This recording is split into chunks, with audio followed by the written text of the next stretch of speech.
All right, welcome back to the Trauma Therapist Podcast. My name is Guy McPherson. My mission is to raise the awareness of trauma and to support and inspire new trauma therapists just starting out on the trauma-informed journey. I do that with my membership community, Trauma Therapist 2.0, my online courses and workshops, and the Trauma Therapist newsletter. If you're a therapist of any kind and you work with individuals who've been impacted by trauma, I invite you to head on over to my website at thetraumatherapistproject.com. That's thetraumatherapistproject.com. All right, let's get started. All right, Kavanagh sisters, are you ready to go? Yep. All right, here we go. So 5, 4, 3, 2, and 1. All right, folks, welcome back to the Trauma Therapist Podcast. Today, I'm honored to have back the Kavanagh sisters. They were on the podcast literally a couple years ago, but it was a very impactful experience and episode for myself, and they've always been in the back of my mind, and I wanted to welcome back. And today, I'm so glad that they're here. So welcome. Thank you. It took you 2 years to get over us. All right. I'm going to read your bio here, and then we're going to get going. Right. So the Kavanagh sisters are 3 sisters born into a large family of 10 children in the late 50s and early 60s in a disadvantaged area of Dublin. Their father sexually abused them daily from age 3 or 4 right up toward their late teens. In 1989, they made the decision to bring charges against their father, and in 1990, the Irish state took a successful case against him. He was convicted and sentenced to a term of 7 years and was released having served 5. In 1992, the Kavanagh sisters took part in a groundbreaking RTE documentary series entitled Tuesday File, Silent Scream, produced by Moya Doherty. Up to that point, remind us what RTE stands for. It's our main radio broadcaster. sharing. It's our main broadcaster. Radio sharing. Okay. In Ireland. Okay.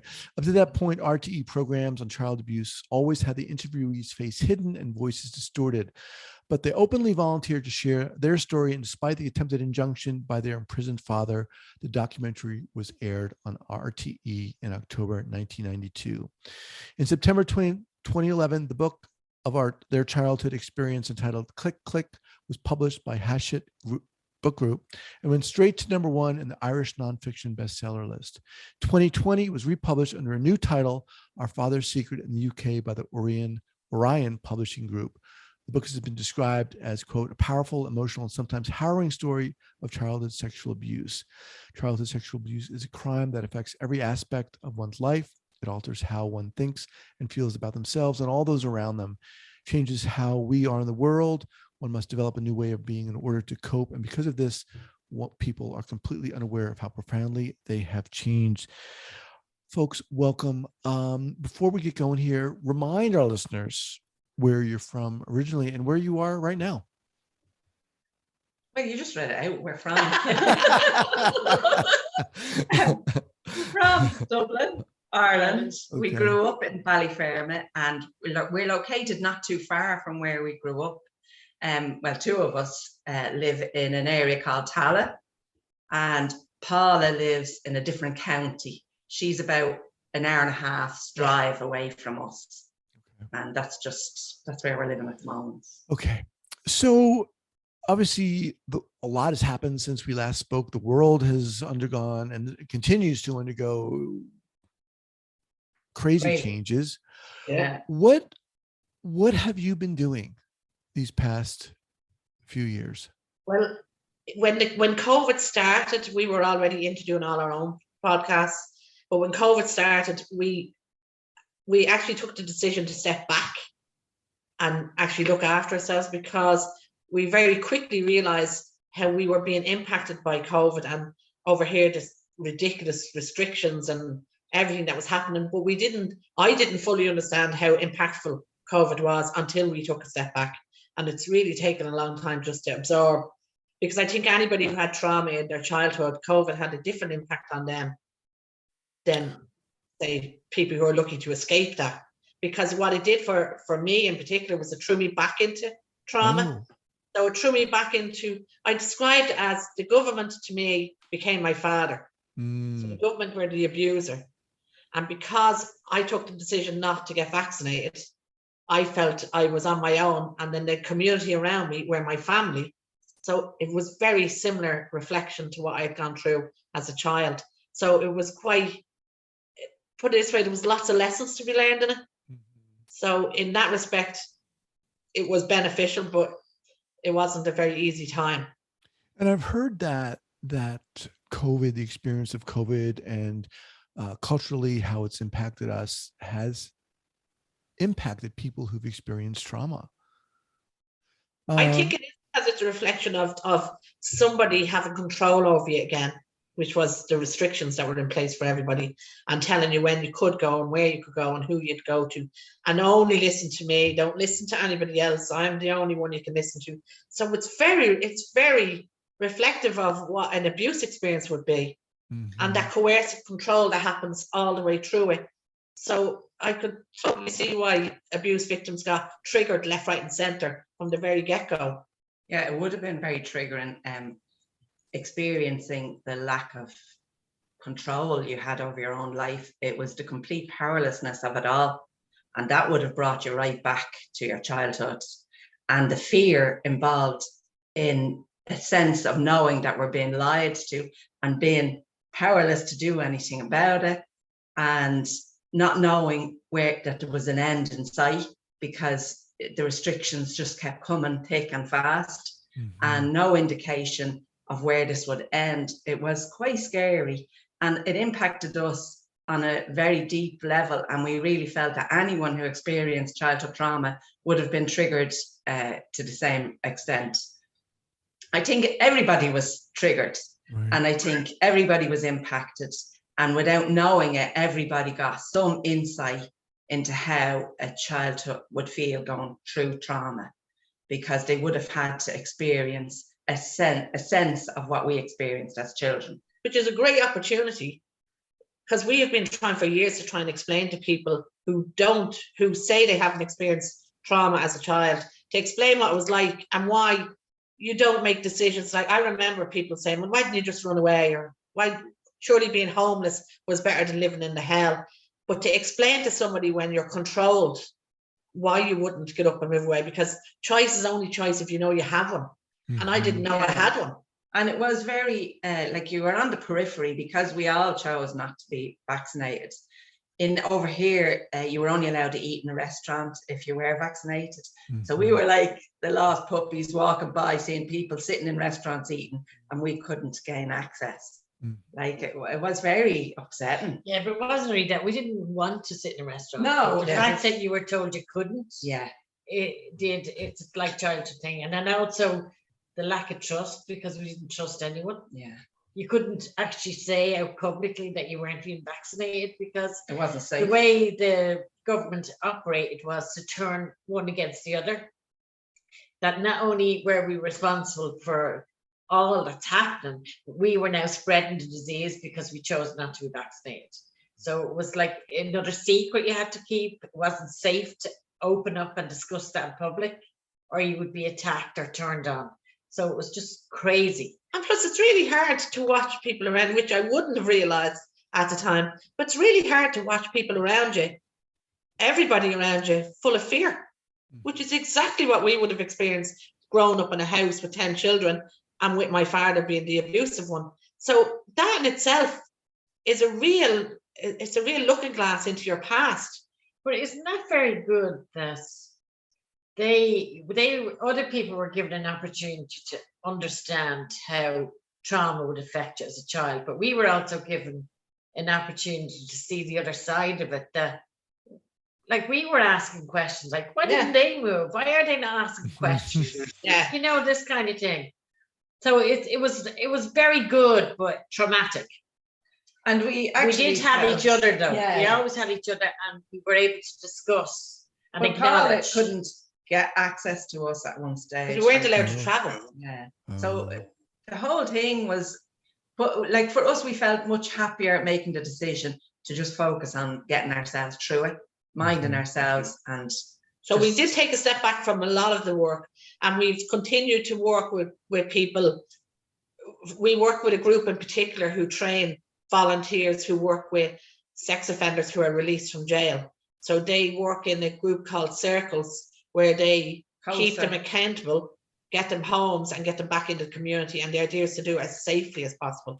So hang on. So you work with a group of people who help volunteers who work with sex offenders. Yeah. Wow. Let me come back to that, but I want to touch on your podcast. Were you collectively doing one podcast?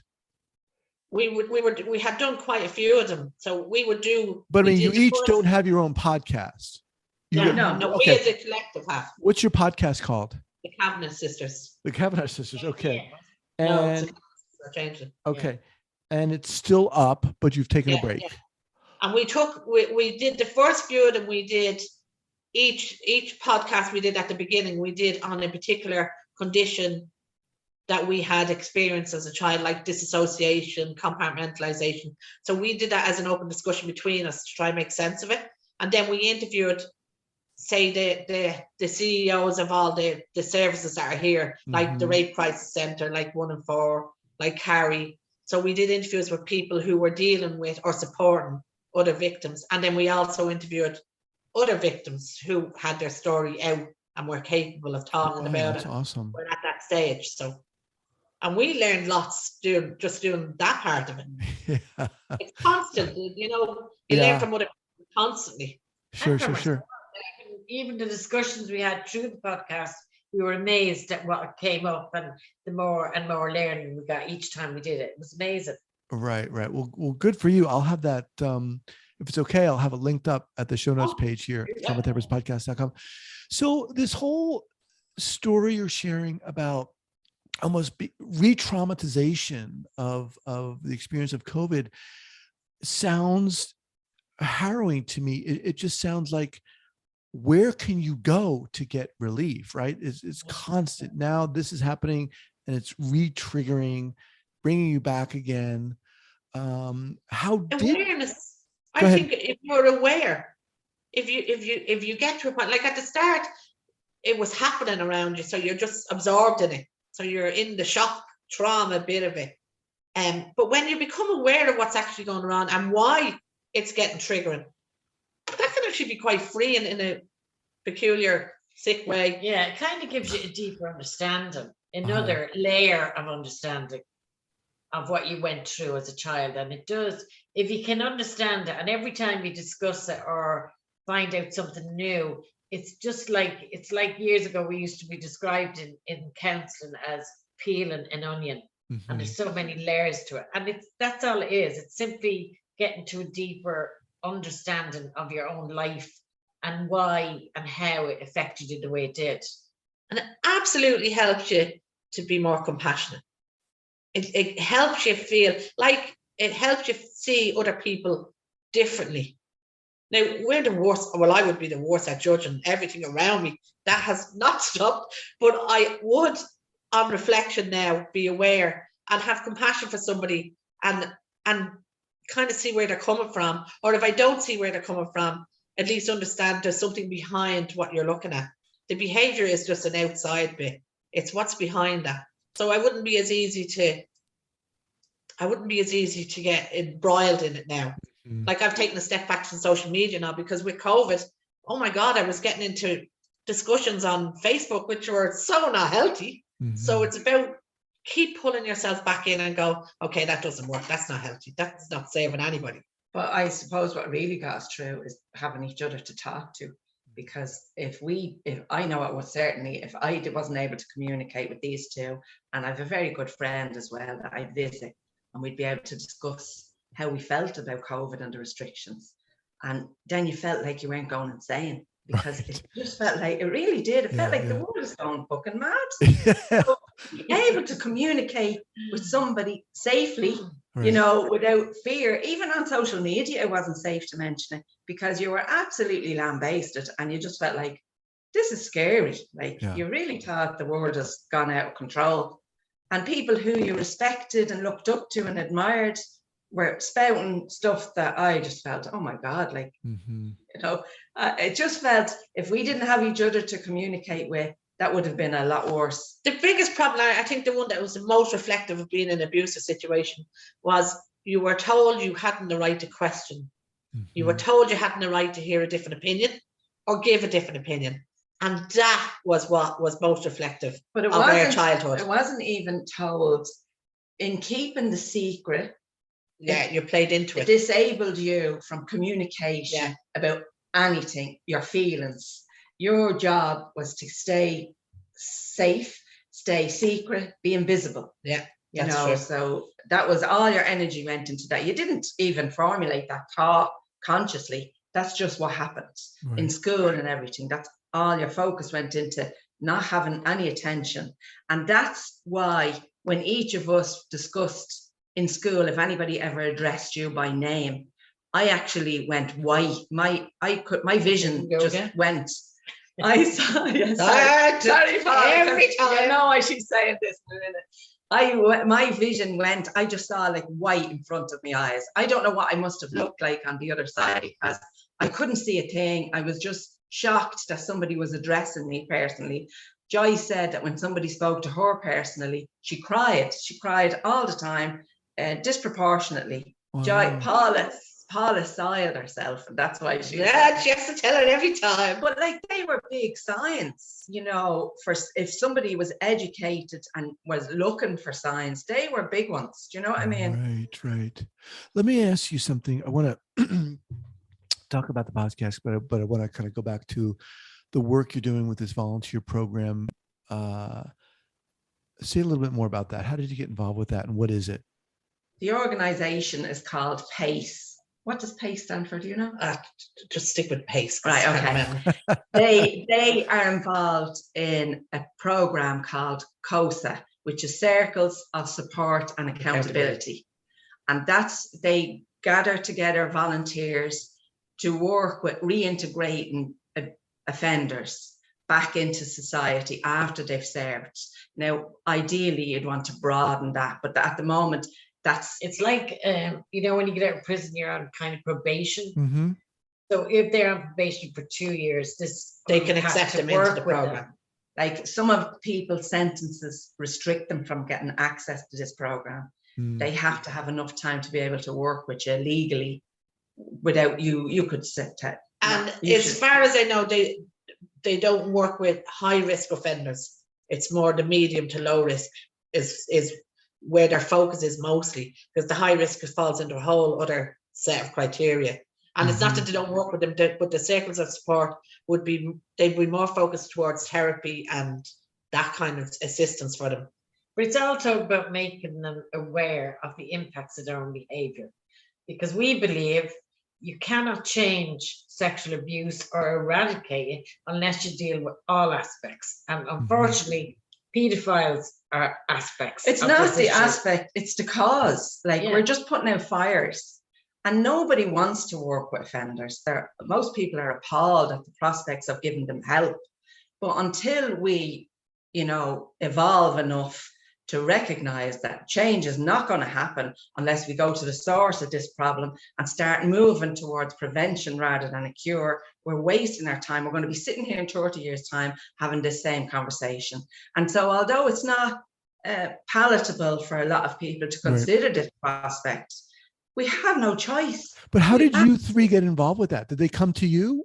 Yeah, they just asked, would we give a talk about our experience? And they also we just heard of our views and our books. The fact that we weren't having like a punitive approach to offenders married well with their objectives. But let me take a wild guess here that you didn't always have this approach. Oh, no, absolutely not. Okay, I'm just saying, right? Probably didn't.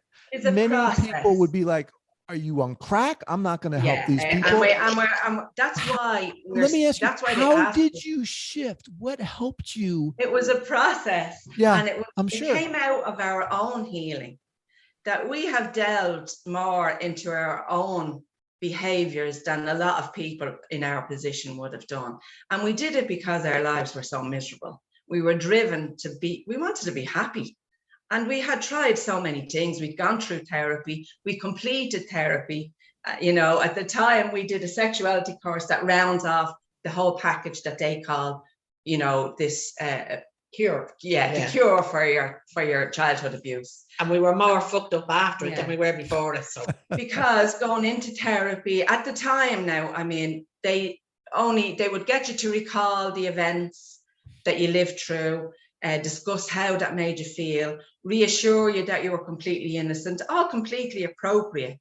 And they'd wrap it up in a nice bow, and you'd have a sexuality course, so you'd be considered finished, you're done. Mm-hmm. So we would walk out the door and we'd go, what the fuck? Our lives are still shit.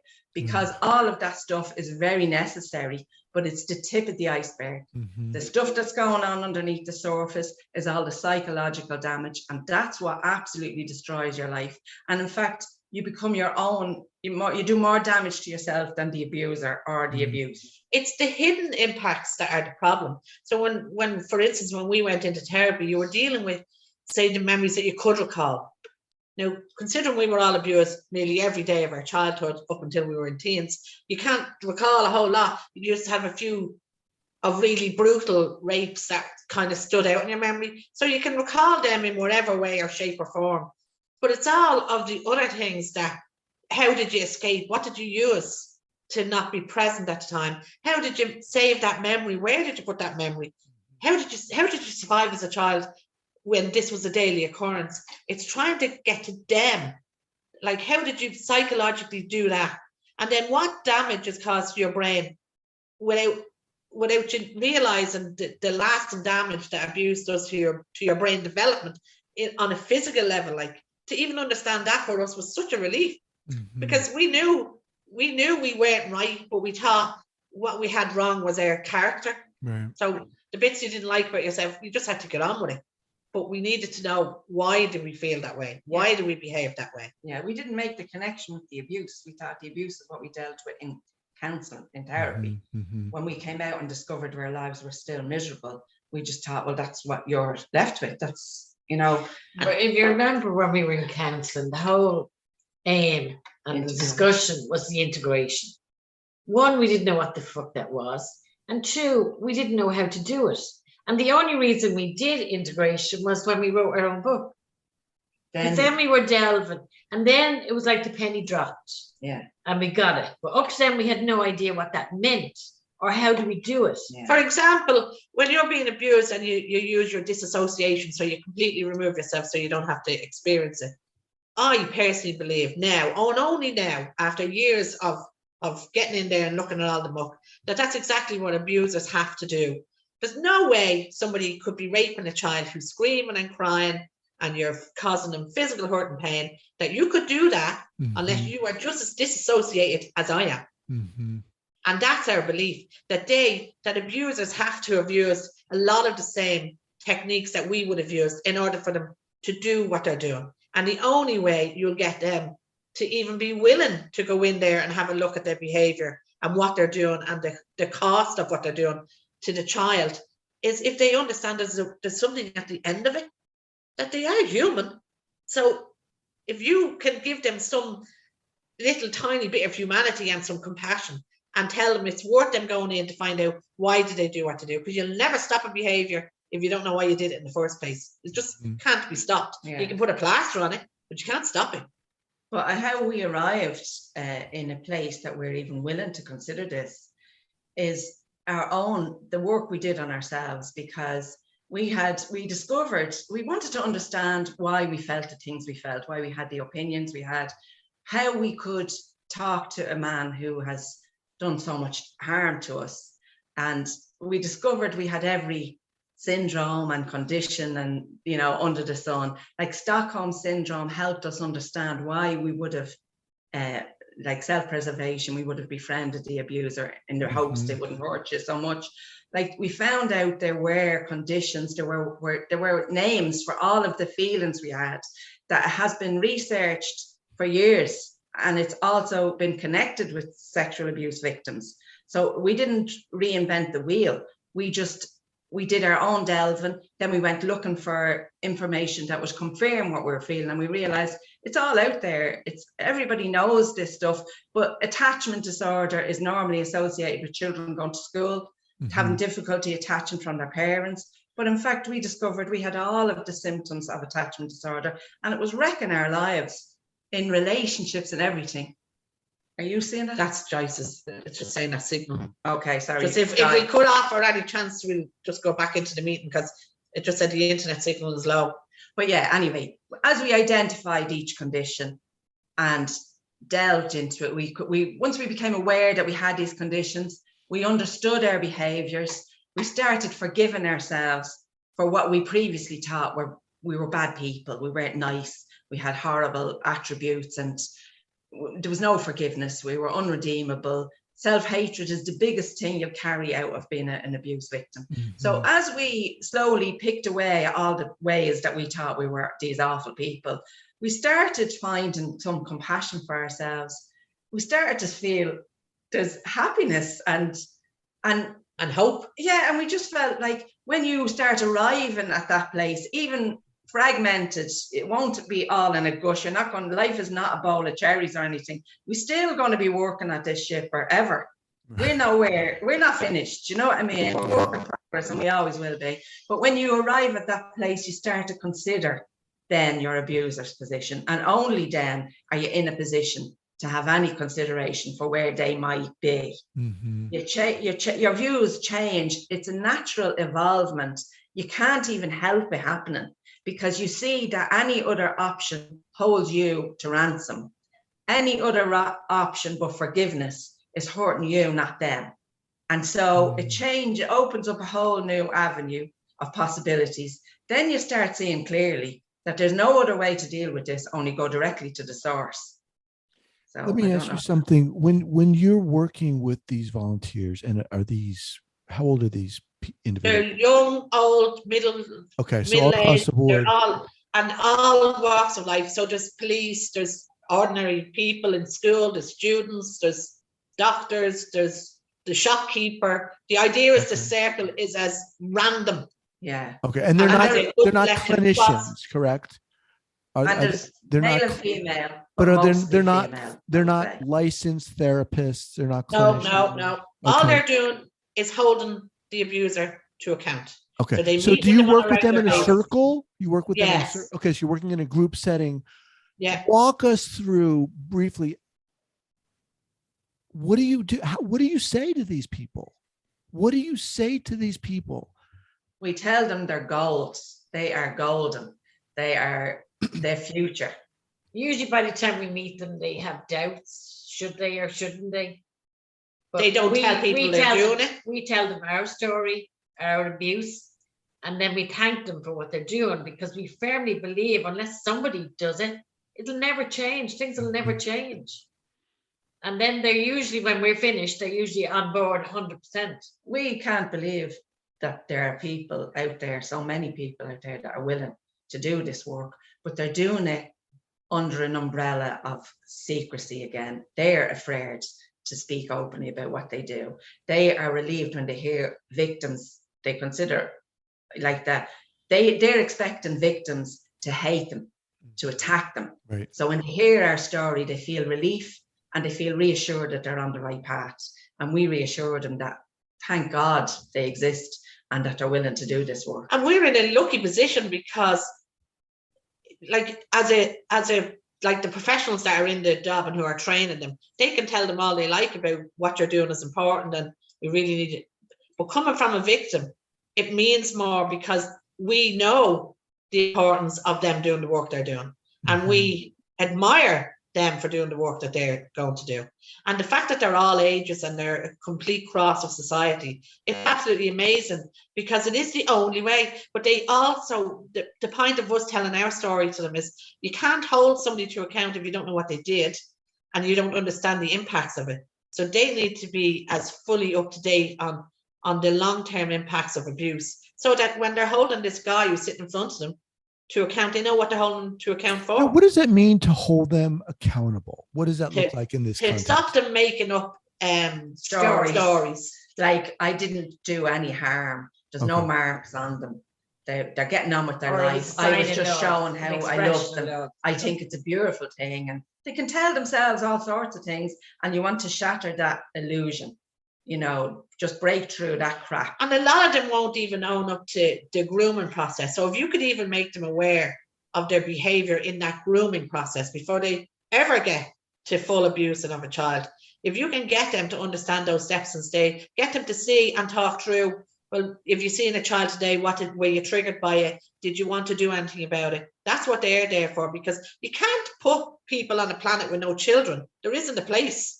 So they have to be in communities. If they're in communities, they're going to come into contact with children. If they're coming into contact with children, then you need to be able to hold these guys to account by asking them and by making them check in with themselves. Did you get triggered? What did you do when you got triggered? Where did you go with that? Did you go to your counsellor? Did you check in? So it's that kind of process, so that they are constantly, and they're also, so they don't feel they're in the world on their own. They have a group of people they see every week. And you talk to them. Yeah, think about it. Where would they go? We were just saying, if any of our children came to us and said, listen, I'm having these feelings, where the fuck could they go? Who can they turn to? They're classed as scum of the earth. And like they couldn't possibly get help, even if the help was to come before they could act. And that's not right. How can you stop anything if you just ignore it? Mm-hmm. Call them monsters, lock them up, whatever. The story. Yeah. There's a story we tell usually that, you know, just you have to personalize it, because until this hits home, most people don't feel anything. We always believe that never happened to me. But if you imagine yourself, you imagine your neighbor knocking on your door and telling you that their daughter has just been raped. They tell you about what happened to their daughter. No, to your daughter. No, their daughter. They tell you their daughter has been raped. They start telling you how they were raped, what happened to them. Now you imagine that abuser, what you would like to happen to that abuser, how you'd like that abuser to be treated.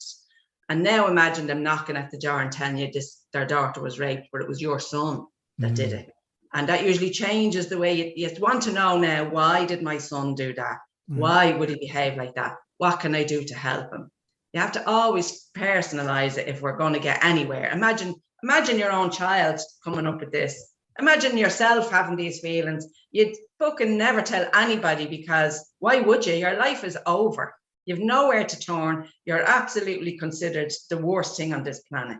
And if society keeps sending out that message to anybody who's abusing or thinking of abusing or having inappropriate thoughts and feelings, especially with the growth in online porn now, if we're telling them that there's no hope for them and that society doesn't want to know who you are and you better get away from me because you're just scum, that's not going to encourage anybody to get help and to stop them before they get to the point of acting on what their thoughts are. There's huge work to be done in the whole area. There's so many changes needed.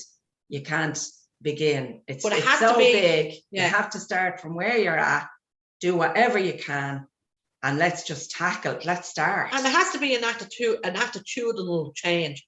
And it also has to be helped and assisted by the likes of the media. So when they're reporting on an abuse case, they don't use language like he was a monster and he's an evil man with horns on his, because it's the guy who's standing beside you in the queue going to the shop. It's the guy on the bus with you. It's not.